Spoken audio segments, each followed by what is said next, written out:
These are the minimizer proving grounds. This is where perfectly good fenders come to be dropped, hit, burned, froze, pelted, crushed, and annihilated by engineers using any and all means necessary to prove that a minimizer fender outperforms and outlasts all other poly and metal fenders. Oh, in case you're wondering, the tests they conduct at the minimizer proving grounds are not real world. They're a whole lot worse. This is the primary test subject for punishment. Meet the minimizer fender. Its build is tough, rugged, and ready for whatever life and the road throws at it. Let's see if minimizer fender is everything it claims to be.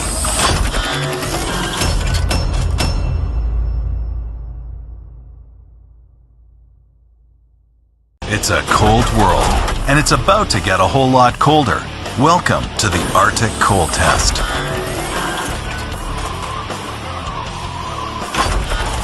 Proving ground engineers will subject off-the-shelf fenders to liquid nitrogen, so we can see how well they resist shattering in cold temperatures. Make that super cold. If you didn't already know, liquid nitrogen is about 320 degrees below freezing. In fact, it's so cold that you can turn a near mushy banana into a rock-hard hammer. Our cold combatants for the Arctic Cold Test will be the minimizer fender against a standard poly fender. Now, the only question: who can withstand the chill and who will shatter under the pressure? Getting the deep freeze treatment first is the poly fender. The proving ground engineers add a bit of liquid nitrogen, and in no time, the fender temperature dips way down below freezing. And here comes the sledgehammer. Oh, ouch! Time for the science. The nitrogen is about 320 degrees below freezing. Thanks to the liquid nitrogen, the proving ground engineers were able to chill the fender to roughly 21 degrees below zero. And let's not forget the sledgehammer. It's a 16-pound sledgehammer, traveling on an arc that's about 9 feet long, at an average speed somewhere near 25 miles per hour. This creates a load of force all directed at a very cold surface. And since the poly fender was frozen, it didn't flex. It just shattered like glass. So what happens when we chill the minimizer fender?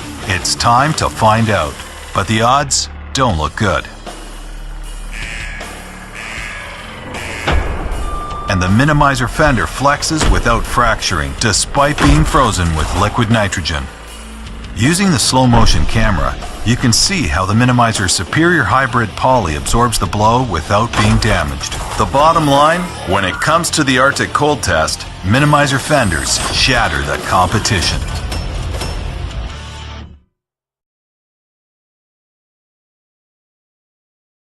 It's time for something the engineers at the minimizer proving grounds refer to as disaster from above.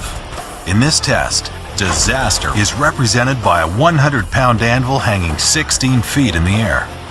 At that height and weight, we'll be delivering a whole lot of pure damage-inflicting force. Impact is sure to be ugly. And who, you ask, are victims for this test? Well, that's easy enough to guess. Test subject number 1, the minimizer fender, and test subject number 2, the classic metal fender. Let's see who will collapse under the pressure and who can take the impact.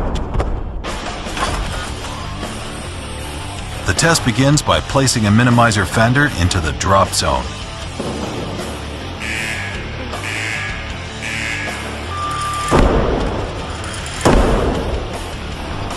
Now, let's break down the science of just what happened. When hoisted up, it's 16 feet above the target. As it drops, it covers those 16 feet in about a fourth of a second. That means it's traveling at an average speed of 20 miles an hour. Do a little math, and you end up with a punishing 21,693 newtons. That equates to 4,876 pounds of force delivered at impact.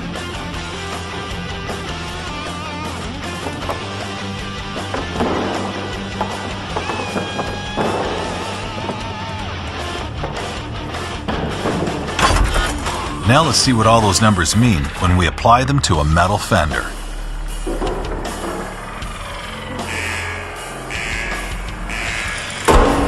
Same test, same anvil, same pounds of force, but a very, and I do mean very, different outcome. When it comes to the death from above test, the clear winner is minimizer fenders.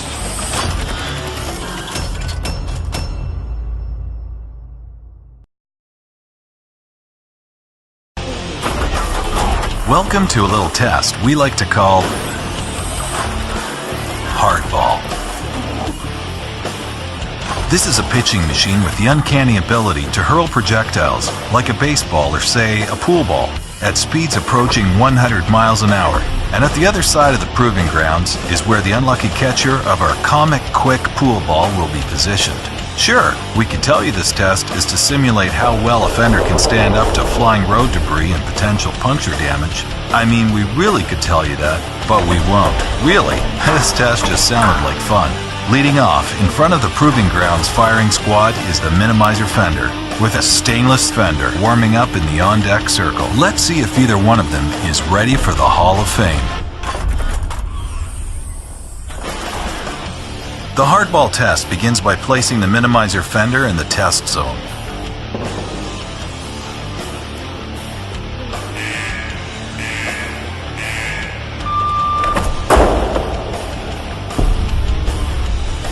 So let's look inside the numbers.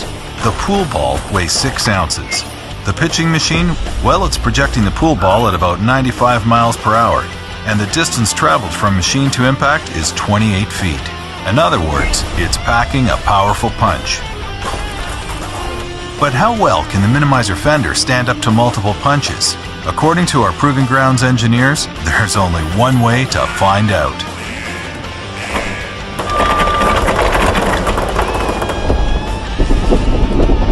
But the result is the same. Plenty of impact, not a single sign of damage. Now at the plate, an oh so shiny fender.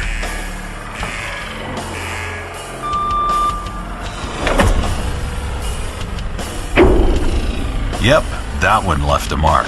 And the more pool balls, the more marks. Like that one, and that one, and that one, and well, you get the idea. Our once pretty fender looks thoroughly bludgeoned by a hailstorm from hell. In the hardball showdown, the championship pennant goes to minimizer fenders.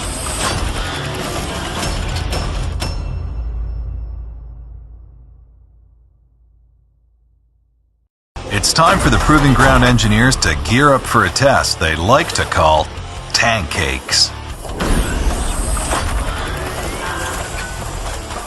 Basically, we're making pancakes, but instead of the buttermilk batter, we're using fenders, and rather than a skillet, we had our friend Randy bring his tank. Meet Tootsie, a British military GKN Sankey FV432 to be exact. And no, we're not putting any fenders on the tank. We're putting the tank on the fenders. In this test, Randy's tank will run over each fender to see how well it responds to being crushed. Then, we'll see if the fender can bounce back to its original form and function. Oh, in case you might be wondering, the FV432 weighs just a smidgen over 15 tons. And who is going to war against the tank? In the red corner, you have the minimizer fender. And in the black corner, a fiberglass fender. Let's see which of these combatants, if any, can take the weight. First up in the test zone is the minimizer fender.